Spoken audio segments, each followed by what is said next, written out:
மே மாத ராசி பலன். ஸோ நிறைய டிரான்சிஷனை வந்து அப்சர்வ் பண்ணியிருப்பீங்க. அதோடைய காம்போ ப்ரிடிக்ஷனும் டீட்டெயிலாக கொடுத்துருக்கேன். இப்போ நம்ம மே மாதம் நடக்கக்கூடிய இந்த குரு பெயர்ச்சி, ராகு கேது பெயர்ச்சி, மற்ற டிரான்சிஷனை பேஸ் பண்ணி என்ன நடக்க போகுது அப்படிங்கிறத கிளியராக டீட்டெயிலாக பார்ப்போம். www.lifehoroscope.in இந்த ஒரே ஒரு வெப்சைட் மட்டும் தான் நம்மளுது. ஸோ அதை மட்டும் சரியாக பயன்படுத்துங்க. லைக் பண்ணுங்கள், ஷேர் பண்ணுங்கள், சப்ஸ்கிரைப் பண்ணுங்கள். எல்லா மாதமும் தொடர்ந்து வீடியோஸ் கொடுக்குறேன். ஸோ 3 months புதுசாக பார்க்குறவங்க ஒரு 3 months அப்சர்வ் பண்ணிங்கன்னா டீட்டெயிலாக புரியும். உங்கள் ராசி மட்டும் பார்க்காதீங்க, உங்கள் லக்னத்துக்கும் நான் அதை ராசியாக தான் கொடுத்துருக்கேன், அதையும் சேர்த்து பாருங்கள். உங்கள் பர்த் சார்ட்டையும் ஒரு தடவையாவது செக் பண்ணிங்க. என்ன தசாபுதி நடக்குது, உங்களோட பிளானட்டரி பொசிஷன் என்ன, அது எப்படி உங்களுக்கு ஆக்டிவாக இருக்குது அப்படிங்கிறத செக் பண்ணி பார்த்துங்க. அதுக்கு தான் நான் நிறைய லேர்ன் ஆஸ்ட்ரோன்ற சப்ஜெக்டையும் எடுத்திருக்கேன். அதுவும் யூடியூப்லேயே நம்ம சேனல்லேயே இருக்குது. நியூமராலஜி வீடியோஸும் பண்ணியிருக்கோம். வாஸ்து வீடு பார்க்குறவங்க, புதுசாக வீடு வாங்குறவங்க, பிளாட் வாங்கி கட்டுறவங்க எல்லாருக்குமே வாஸ்து ரெஃபரன்ஸும் கொடுத்துருக்கேன். ஜெமாலஜியும் ரெஃபரன்ஸ் கொடுத்துருக்கேன். நிறைய சர்வீஸும் சைட்டில் ஆட் பண்ணியிருக்கோம். ஸோ சரியாக பயன்படுத்திங்க. இப்போ நம்ம மே மாத ராசி பலனை டீட்டெயிலாக பார்க்கலாம். மேஷ ராசி. மேஷம் உங்களுக்கு நான் வந்து இந்த சனி பெயர்ச்சியில் நிறைய பேருக்கு வந்து இந்த first round, second round, third ரவுண்டை பற்றின கிளாரிட்டியும் கொடுத்துட்டேன். 2ஆம் சுற்று வந்து யாருக்கு நிறைய பேர் ஷேர் பண்ணிங்க. இந்த மாதிரி 2ஆம் சுற்று வந்து இந்த மாதிரி இந்த டேட் ஆஃப் பர்த்துக்கு இது நடக்குமா, அது நடக்குமா. ரொம்ப சிம்பிள். நீங்கள் உங்கள் பர்த் சார்ட் எடுத்திங்கன்னா, ஜனன ஜாதகம்னு இருக்கு இல்லையா, அந்த ஜனன ஜாதகம் எடுத்திங்கன்னா மேஷ ராசியை சேர்ந்தவங்க சந்திரன், இங்கிலீஷில் வந்து மூன் போட்டிருக்கோம். அது வந்து அந்த டாப்பில், அதாவது இந்த ஹாரோஸ்கோப் சார்ட்டில் வந்து டாப்பில் லெஃப்ட் ஹேண்ட் சைட்லேருந்து செகண்ட் பாக்ஸில் இருக்கும். லெஃப்ட் ஹேண்ட் சைட்லேருந்து நீங்கள் கவுண்ட் பண்ணிங்கன்னா டாப்பில் செகண்ட் பாக்ஸில் தான் சந்திரன், மூன், அதுதான் மேஷராசி. நீங்கள் ஜனன ஜாதகத்தில் அப்படி அந்த சந்திரனை பார்க்கும்போது அதுக்கு முன்னாடி வீடு, அதாவது டாப் லெஃப்ட் கார்னரில் சனி இருந்தாலோ, இல்லை அந்த சந்திரன் இருக்கக்கூடிய இடத்துலையே சனி இருந்தாலோ, இல்லை அதுக்கு அடுத்து சனி இருந்தாலோ பிறக்கும்பொழுதே 7 சனின்னு அர்த்தம். ஒருவேளை சனி இன்னும் கொஞ்சம் பின்னாடியே இருந்திருக்கலாம். அது ஒருவேளை நீங்கள் ஒரு 10 வயசு 15 வயசில் சனி நடந்திருக்கலாம்.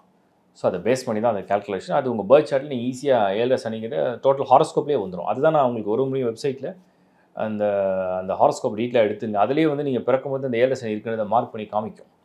ஸோ இது ஒரு ரெஃபரன்ஸ்க்காக நான் சொல்கிறேன். மேஷ ராசிக்காரங்க எல்லாரும் வந்து இந்த 7 சனினால் பாதிக்கப்படுவாங்களா அப்படின்னு கேட்டால், சனி வந்து ஒரு டெஸ்டிங் பிளானட். உங்களை வந்து ஏதாவது வந்து ஒரு ஒரு சோதனையை அவர் கொடுக்குறாருன்னு அர்த்தம். அந்த சோதனையை வந்து இப்போது தங்கத்தை தான் வந்து பரிசோதிப்பாங்க. இது தங்கமா, தகரமா, இது உண்மையான தங்கமா, இல்லை கலப்படமா அப்படிங்கிற தங்கத்தை தான் சோதிப்பாங்க. யாரும் தகரத்தை, இரும்பை சோதிக்க மாட்டாங்க. ஏன்னா இரும்பு பார்த்தோன்னே தெரியாது இரும்பு தான், அது ஒன்றும் பண்ண முடியாது. பட் தங்கம் முலாம் பூசின ஒரு இரும்பாக இருந்தால் அப்போ தங்கம்னு சொன்னால் தான் டவுட் படுவாங்க. அது மாதிரி தான் அப்போ மேஷம் ஒரு டெஸ்டிங் பிளான்ட். சனி வந்து உங்களை சோதிக்க வர, நீங்கள் உண்மையிலேயே ஒரு குவாலிட்டியான ஆளா, நீங்கள் தகுதியானவரா, உங்களுடைய குணம், உங்களுடைய ஒரு வைராக்கியம், உங்களுடைய முயற்சி, ஸோ உங்களுடைய புத்தி, உங்களுடைய ஒரு ஸ்ட்ரென்த் என்ன, உண்மையிலேயே நீங்கள் சின்சியராக ஏதாவது விஷயத்தை ட்ரை பண்ணுறீங்களா அப்படிங்கிற சனி சோதிக்க அந்த 12th ஹவுஸ்க்கு வந்திருக்கு. அப்போ என்ன எப்படி சோதிக்கும் அந்த 12th ஹவுஸில்? சறுக்கி விடும், வழுக்கி விடும். நிறைய இடத்துல வந்து உங்களுக்கு வந்து தடங்களை உண்டு செய்யும், தடைகளை ஏற்படுத்தும், தாமதத்தை ஏற்படுத்தும். உங்களை நல்லா சோதித்து பார்க்கும். மன உறுதியோடு இருக்கிறீங்களா? இப்போ சப்போஸ் நீங்கள் ஒரு ஸ்டூடெண்ட்னு வச்சுங்க, ஒரு எக்ஸாம் ப்ரிப்பேர் பண்ணி எழுதுறீங்க. அந்த இடத்துல வந்து அது உங்களுக்கு ஒரு வேளை சரியாக வரல, அந்த நாளில் வந்து அது ஏதோ உங்களுக்கு ஒரு மன உளைச்சல் ஒரு மாதிரி போயிட்டுருக்கு, சரியாக வரல. பட் அதை நீங்கள் செகண்ட் டைம் ட்ரை பண்ண போகிறீங்களா இல்லையா? அதாவது நம்ம வந்து ஒரு தடவை விழுந்துட்டோம் அப்படின்னா அது ஒரு பெரிய பாதிப்பே கிடையாது. விழாமல் யாராலையும் எழ முடியாது. பட் நம்ம விழுந்து எழாமல் அப்படியே இருந்தால் மட்டும் தான் அது பாதிப்பு. மேஷம் இந்த முறை நீங்கள் வந்து ஒரு விஷயத்தை வந்து லூஸ் பண்ணுறீங்க, இல்லை டிலே ஆகுது, இல்லை தடை வருது, திரும்பவும் அதை எப்படி பிளான் பண்ணி எப்படி ப்ரிப்பேர் பண்ணி நீங்கள் அட்டன் பண்ண போகிறீங்க, அதுதான் மேஷத்துடைய சோதனை. இந்த சோதனை நீங்கள் புரிஞ்சுக்கணும். சரி, இதுலேருந்து தப்பிக்கிறதுக்கு நிறைய பேர் வந்து வழி கேட்டிங்க, இது எப்படி நம்ம வந்து தப்பிக்கலாம், இந்த மாதிரி கஷ்டமே வரக்கூடாது அப்படின்னா, சனினா என்ன, டெஸ்டிங் பிளான் சொல்லிட்டேன். மனதளவில் உறுதியாக இருக்கிறது. 2வது வந்து இந்த உங்களுடைய ஒரு பிரார்த்தனை எதுக்கு ஒரு பக்தி அப்படின்னா, இப்போது மேஷம் அப்படிங்கிறதுக்கு சந்திரன் மேஷத்தில் தான் மேஷ ராசி. அதுக்கு சனி வரும்போது மனதில் வந்து ஏதாவது ஒரு குழப்பம், ஒரு ஒரு ஒரு நடுக்கம், ஒரு பயம், ஒரு தேவையில்லாத அவநம்பிக்கை, இதெல்லாம் கொண்டு வரது அந்த சனி வந்து என்ன பண்ணும், நான் கிட்ட வந்துட்டேன், உன் மூடை ஸ்பாயில் பண்ணுவேன், உன்னை நான் வந்து வேறு மாதிரி திங்க் பண்ண வைப்பேன், உனக்கு தேவையில்லாத அன்வான்ட் தாட்ஸை நான் கொடுப்பேன், உன்னை குழப்பி விடுவேன். அப்படி தான் சனி வந்து சோதிக்குது. ஸோ உங்கள் மனசு வந்து தெளிவாக இருக்கணும்னா நீங்கள் மெடிடேஷன் பண்ணலாம், மந்த்ராஸ் வந்து ஜபம் பண்ணலாம், நல்ல ஒரு வழிபாடு செய்யலாம், உங்களுடைய நம்பிக்கையுடைய கடவுளை நீங்கள் வந்து பிரார்த்தனை செய்யலாம். இதெல்லாம் உங்களுக்கு வந்து மனதில் உறுதி ஏற்படும், உங்களுடைய சிந்தனை வந்து தெளிவாக இருக்கும், நீங்கள் எடுக்கிற முடிவு சக்ஸஸ் ஆகும். இவ்வளோ தான் சிம்பிள். இதை ஃபாலோ பண்ணலாம். சரி, இப்போ நம்ம மே மாதத்தில் அந்த டிரான்சிஷனை பேஸ் பண்ணி என்ன நடக்க போகுது அப்படிங்கிறத பார்க்கலாம். முதல்ல செவ்வாய் வந்து நீச்சமாக தான் இருக்கார் இந்த மாதம் முழுக்க. உங்களுடைய ராசிநாதன் வந்து ஒரு நீச்சமான வீடுனா என்னன்னா பலகீனமான வீடு. ஸோ எப்பவுமே ராசிநாதன்னா என்ன? சந்திரன்னா நான் சொன்ன மனசு. மனசுக்கு சம்மந்தப்பட்ட கிரகம் வந்து வீக்காக இருக்கும்போது ஒரு ஒரு உத்வேகத்தை, ஒரு தைரியத்தை, ஒரு பலத்தை வந்து குடுக்குமானா கொஞ்சம் குடுக்காது. அப்பப்போ ஒரு தயக்கத்தை குடுத்துக்கிட்டே இருக்கும். நிறைய கன்ஃப்யூஷன்ஸை குடுக்கும். அப்போ இந்த மாதம் என்ன பிளான் பண்ணணும், என்ன பண்ணக்கூடாது? புதுசா ஒரு விஷயத்துக்காக வந்து ரொம்ப தீவிரமா முயற்சி எடுக்கிறீங்க. லைக் நம்ம வந்து கண்டிப்பா ஒரு ஜாப மாத்திருவோம். கண்டிப்பா ஒரு பிசினஸா பண்ணிடுவோம். ஒரு இன்வெஸ்ட்மென்ட் பண்ணிடுவோம். ஒரு ப்ராப்பர்ட்டி வாங்கிடுவோம். ஒரு காலேஜ்ல போய் சேர்ந்துருவோம். இந்த மாதிரி புதுசா ஏதோ ஒரு முயற்சி பண்ணி ஒரு ஜுவல்லா வாங்குவோம். வேற ஏதாவது ஒருத்தரோட பார்ட்னர்ஷிப் பண்ணிக்குவோம். ஒரு டிராவல் பண்ணலாம். இந்த மாதிரி ஏதோ ஒரு விஷயத்த வந்து ரொம்ப ஃபோர்ஸ் பண்ணி ட்ரை பண்ணீங்கன்னா, அந்த சமயத்தில வந்து அந்த செவ்வாய் வீக்கா இருக்கும்போது என்ன பண்ணும், அதுக்கு வந்து ஒரு போதுமான சப்போர்ட்ட குடுக்காது. இவ்வளோதான் அதோட பாயிண்ட். ஸோ மேஷம் ராசியை பொறுத்தவரைக்கும், மே மாதத்தை பொறுத்தவரைக்கும் அது மேஷ லக்னமா இருந்தாலும் நீங்க பொருத்திக்கலாம். மே மாதத்தை பொறுத்தவரைக்கும் செவ்வாயுடைய பலம் பெருசா இல்ல. அடுத்தடுத்த டிரான்சிஷன் நீங்க அப்சர்வ் பண்ணி பாருங்க. ராகுக்கு எதுவும் இடம் மாறுறாங்க. அதில ராகு வந்து உங்களுக்கு வந்து பொசிஷன் பரவால்ல. ஃபேவரா தான் வராரு. பட் கேது நல்ல பொசிஷன்ல வரல. அடுத்தது நீங்க எடுத்தீங்கன்னா குரு. மேஷத்துக்கு ரொம்ப முக்கியமான ஒரு பிளானட் வந்து குரு. குரு பலம் இருந்தால், குருவுடைய அருள் இருந்தால், எப்பவுமே மேஷத்துக்கு வந்து ஒரு ரொம்ப நெனச்சது நடந்தது. நான் செஞ்ச முயற்சி எனக்கு கிடைச்சது. சக்சஸ் பண்ணிட்டேன் அப்படின்னு வந்து நியூஸ சொல்வீங்க. பட் குரு இப்போ 3rd ஹவுஸ்ல போறாரு. 3ஆம் இடத்துல குரு. சுபகிரகங்கள் எப்பவுமே ஸ்தான பலம் இழக்கக்கூடாது. ஸ்தான பலம்னா என்னன்னா, அவங்கவங்க இருக்க வேண்டிய இடத்துல அவங்கவங்க இருக்கணும். சுபகிரகங்களுக்கு எப்பவுமே ஒரு ஒரு அசுப ஸ்தானத்தில போய் பவர்ஃபுல்லா அது வந்து ஆக்டிவா இருக்காது.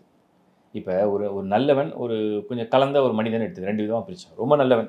இந்த ரொம்ப நல்லவன்லாம் பார்த்தீங்கன்னா, எப்பவுமே அவங்களுக்கு வந்து எல்லாமே கரெக்ட்டா இருக்கணும். பெஸ்ட்டா இருக்கணும், பெர்ஃபெக்ட்டா இருக்கணும், பங்க்சுவலா இருக்கணும், டிசிப்ளின்டா இருக்கணும், ஆர்கனைஸ்டா இருக்கணும். ஸோ இதெல்லாம் இருந்தா தான் அவனால கரெக்ட்டா ஆக்டிவா ஒர்க் பண்ண முடியும். அதுதான் இந்த குரு, சுக்கிரன், புதன்லாம் வந்து சுபகிரகங்கள். இப்ப அசுபர்கள் அப்படி கிடையாது. இப்போ ஒரு ஒரு கலப்படம் கொண்ட ஒரு மனிதன் என்ன பண்ணுவான்? சூழ்நிலை சரியில்லைனாலும் அவன் ஆக்டிவா அந்த அந்த அந்த விஷயத்த முடிக்கக்கூடிய சக்தி உடையவரா இருப்பாங்க. அது மாரி எல்லாமே அன்ஃபேவரா இருந்தாலும் அத வந்து எடுத்துக்கக்கூடிய பழக்கத்த உடையவங்களா இருப்பாங்க.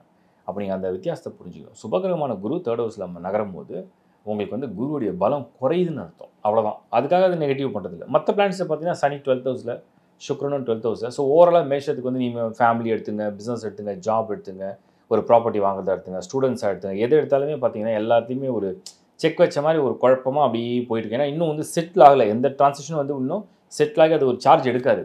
இந்த மே மாதத்த பொறுத்தவரைக்கும் எல்லாமே அப்படியே ஒரு ஒரு மாரி நகர்வுல இருக்கு. நெறைய மாற்றங்களுக்கு கன்னா பின்னான்னு எல்லாருமே யோசிப்பாங்க. நெறைய மாற்றங்கள்.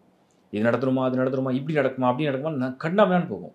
ஸோ அது வந்து முதல்ல ஒரு இடத்துல வந்து செட்டில் ஆகி தான் அது ரிசல்ட்ட குடுக்க ஆரம்பிக்கும். மே மாதம் is not a very good month for Mesham ராசி, மேஷம் லக்னம் to take new decisions or to move forward. என்ன பொறுத்தவரைக்கும் மே மாதம் என்ன செய்யலாம்னா, அவங்க வேலைய என்ன செய்றீங்களோ அத அப்படியே செய்றது நல்லது.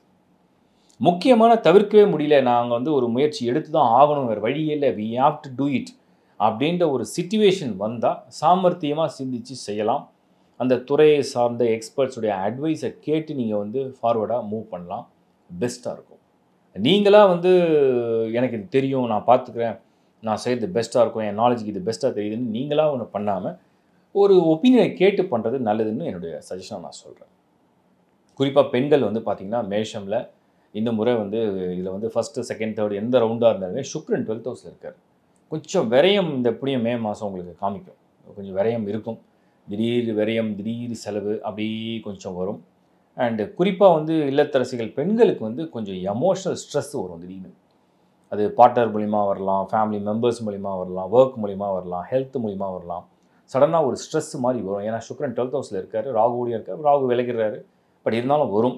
அதனால இந்த சமயத்தில என்ன பண்ணா இதெல்லாம் அவாய்ட் பண்ணலாம் அப்படின்னு என்ன கேட்டா, ஏன்னா இது வந்து மேஷ ராசிக்காரங்களால வந்து கோவமே படாததுங்கன்னு என்னால சொல்ல முடியல. ஏன்னா அது என்ன சொன்னாலும் அது நடக்க போறதில்ல. கொஞ்சம் வேகமா ட்ரிகர் ஆகுற ஒரு ராசி வந்து மேஷம் இருக்கு. ஸோ என்ன பண்ணலாம் அப்படின்னா, உங்கள வந்து நீங்க டைவர்ட் பண்ணிக்கலாம். அந்த டைவர்ஷன் எப்படி கொண்டு போலாம் அப்படின்னா, நீங்க ஒரு ஸ்பிரிச்சுவல் பாத்ல உங்கள டைவர்ட் பண்ணி, தினமும் ஒரு 15 மினிட்ஸ் இதுக்காக ஒரு டைம் ஸ்பெண்ட் பண்ணலாம். ஸோ தினமும் காலையில, மாலையில இப்போ சூரிய வெளிச்சத்துக்கு ஒரு முறை, சந்திர வெளிச்சத்தில ஒரு முறை. ஸோ சூரிய காலம், சந்திர காலம். பகல், இரவு. மாலைன்னு வச்சுங்க மாலை. ஸோ 6:00 மேல ஒரு 15 மினிட்ஸ், மார்னிங்கில ஒரு 15 மினிட்ஸ். நீங்க குளிச்ச பிறகு நல்ல ஒரு 15 நிமிஷம் நல்லா அமைதியா தியானம் பண்ணி, மந்திரம் ஜெபம் பண்ணி, கொஞ்சம் நல்ல பிரார்த்தனையில ஈடுபட்டீங்கன்னா, உங்களுக்கு அந்த டே ஃபுல்லா அந்த அந்த சூரிய வெளிச்ச காலம் ஃபுல்லா அன்வான்டடான பிரஷர், அன்வான்டடான ஸ்ட்ரெஸ்லேருந்து நீங்க வெளிய வருவீங்க. அதே தான் சந்திர காலத்துக்கும் நீங்கள் பண்ணணும். மன அமைதியாக தூங்க, மன அமைதியாக இருக்கிறதுக்கு. அப்போ அந்த சமயத்தில் கெட்டது நடக்காதான்னு கேட்டால் என்ன வேணால் நடக்கலாம். ஆனால் எழுதுனதால் நீங்கள் ரியாக்ட் பண்ண மாட்டீங்க. நீங்கள் ரியாக்ட் பண்ணால் தான் பிரச்சனை பெருசாகும். நீங்கள் ரியாக்ட் பண்ணனா குவைட்டாக காமாக இருந்தீங்கன்னா எந்த ப்ராப்ளமும் இல்லை. இதை நீங்கள் புரிஞ்சுக்கிட்டா போதும். ஸோ மொத்தத்தில் நான் இதை வந்து கம்பைண்டாக தான் சொல்கிறேன். குறிப்பாக வந்து நான் வந்து சீனியர் சிட்டிசன்ஸ்க்கு வந்து நான் சொல்ல விரும்புகிற விஷயம், மேஷ ராசியை சேர்ந்தவங்களுக்கு take care of your health. ரொம்ப பெரிய லெவலில் வந்து ஃபேமிலியை டிபெண்ட் பண்ணி ஒரு பிளானோ, இல்லை ஃப்ரெண்ட்ஸை டிபெண்ட் பண்ணி ஒரு பிளானோ, இல்லை இருக்கிற சேவிங்ஸை கொண்டு போய் ஏதாவது பிளானோ பெருசாக பண்ணாதீங்க. கொஞ்சம் எதுவாக இருந்தாலுமே ஒரு முறைக்கு பல முறை யோசித்து சிந்தித்து செயல்படுது. ஏன்னா நிறைய பேர் இந்த 7 சனி வரும்போது தான் வீடு கட்டுவாங்க.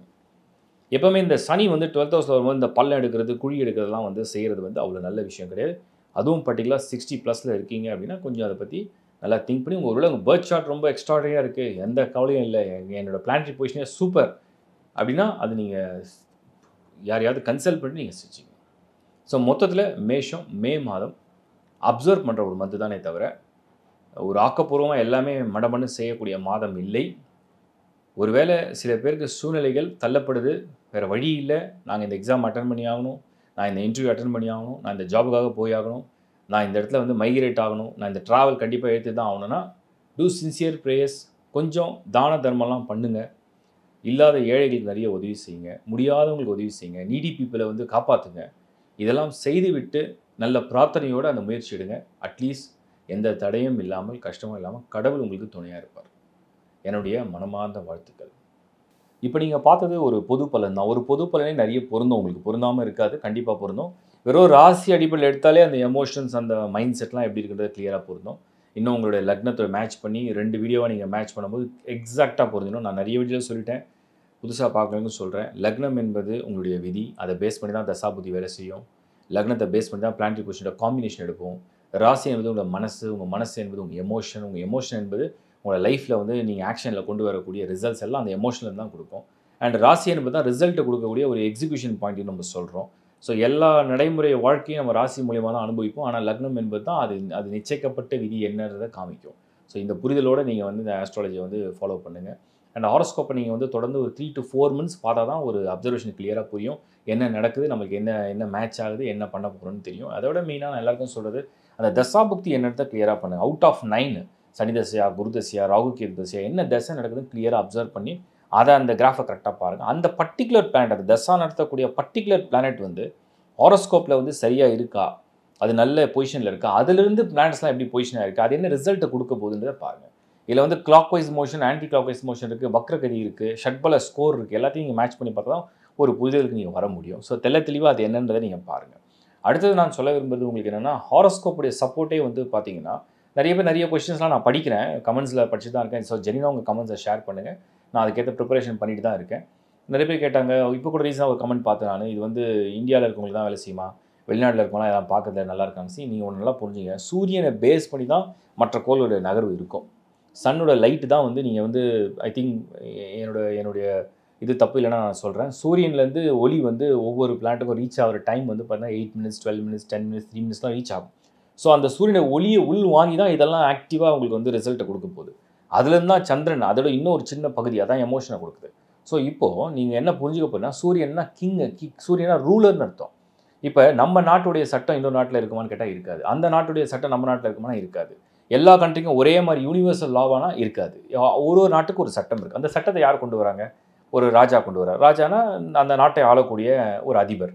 அப்போது ஒரு கிங்குன்னு நம்ம சொல்கிறோம், இல்லை ஒரு அதிபர்னு சொல்கிறோம், இல்லை பிரசிடென்ட்னு சொல்கிறோம், இல்லை பிரைம் மினிஸ்டர்னு சொல்கிறோம். ஸோ அவங்க கிட்ட தான் அந்த பவர் இருக்குது.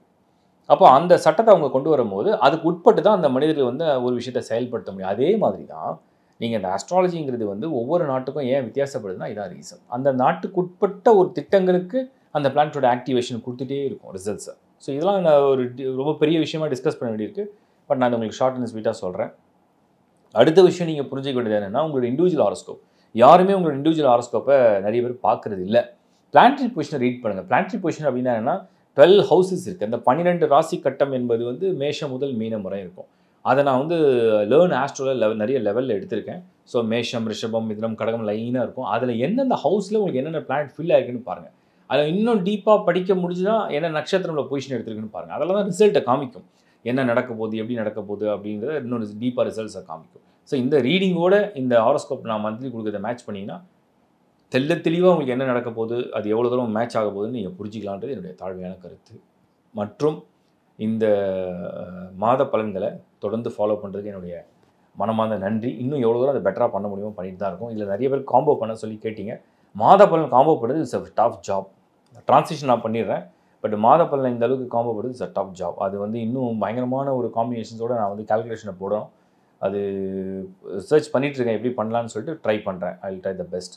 மற்ற கமெண்ட்ஸ்லாம் ஆன்சர் பண்ணியிருக்கேன். அண்டு இந்த மாத பலன் நீங்கள் தொடர்ந்து பார்க்குறதுனால மற்றவங்களும் இதை ஷேர் பண்ணுங்கள். ஏதாவது வகையில் உங்களுக்கு பயன்படணும், அது சந்தோஷம் தான். ஏன்னா நிறைய பேர் வந்து இந்த அஷ்டம சனி நடந்து முடிஞ்ச பிறகு நாங்கள் வந்து இன்வெஸ்ட் பண்ணிட்டோம், வீடை வாங்கிட்டோம், அதை பண்ணிட்டோம், லேட்டாக வந்து என்கிட்ட வந்து பார்க்குறாங்க. பட் நான் என்ன நினைக்கிறேன்னா, ஒரு விஷயம் நடக்கிறதுக்கு முன்னாடியே ஒரு தடவை ஒரு ரெஃபரன்ஸ் எடுத்தால் நல்லது. இந்த இப்போ சப்போஸ் முக்கியமான விஷயம் நான் சொல்கிறேன், ஒரு பிஸ்னஸ் பண்ணுறீங்க, அந்த பிஸ்னஸை வந்து ஏதோ ஒரு பெரிய அமௌண்ட் இன்வெஸ்ட் பண்ண போகிறீங்க, அது ஒரு தடவை முன்னாடி கேட்டால் தப்பு ஒன்றும் கிடையாது.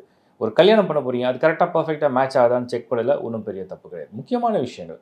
அடுத்தது வந்து ஒரு வெஹிக்கிள் வாங்க போகிறீங்க, இது சரியான டைமா, எந்த நம்பர் உங்களுக்கு லக்கியாக இருக்கும், அதை என்றைக்காவது செக் பண்ணி பார்த்துருக்கீங்களா? அது ஒரு செக் பண்ணி பார்க்கலாம். வாஸ்து, வீடு மெயின். வீடு வந்து நீங்கள் நல்லா இருந்தால் தான், எப்போயும் ஒன்று புரிஞ்சு, நீங்கள் வசிக்கிற வீடு உங்களுக்கு நல்லா இருந்தால் உங்கள் வாழ்க்கை வந்து ரொம்ப பிரமாதமாக இருக்கும். நீங்கள் வசிக்கிற வீடுங்கிறது உங்கள் பர்டிகுலராக உங்கள் ராசிக்கு மட்டும் கிடையாது, ஃபேமிலி.